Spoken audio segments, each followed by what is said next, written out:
여러분, 안녕하세요. 재미코리아 한국어 교실입니다. 今回は漢字で学ぶ韓国語をご紹介いたします。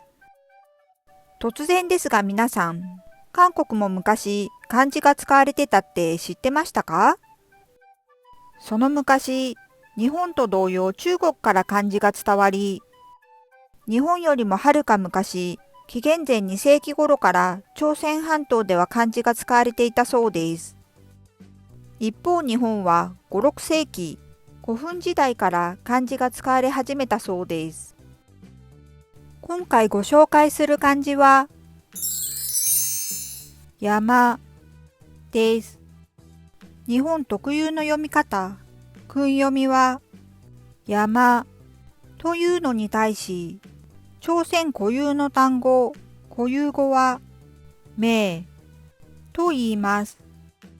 一方、中国の漢字に基づく日本語の音読みは、山に対し、韓国語の漢字語は、山と言います。山、山で学習していきましょう。では、山の漢字が入った単語を考えてみましょう。山脈、山岳、登山、火山などの単語があります。山の漢字の韓国語は山なので、あとは残りの漢字の韓国語がわかれば単語を完成させることができます。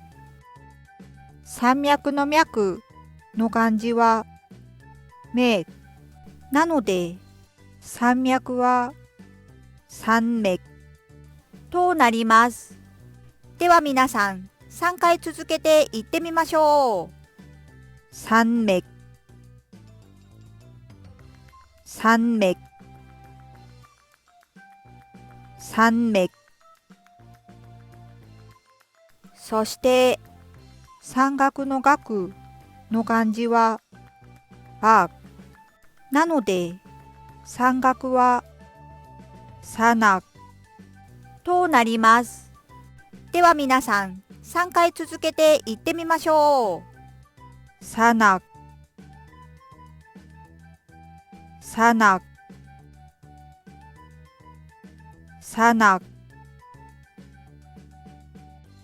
そして、登山のとの漢字は、ドゥンなので、登山は、ドゥン山となります。では皆さん、3回続けて言ってみましょう。ドゥン山、ドゥン山、ドゥン山。そして、火山の火の漢字は、ファなので、火山は、ファ山となります。では皆さん、3回続けて言ってみましょう。ファ山、ファ山、ファ山。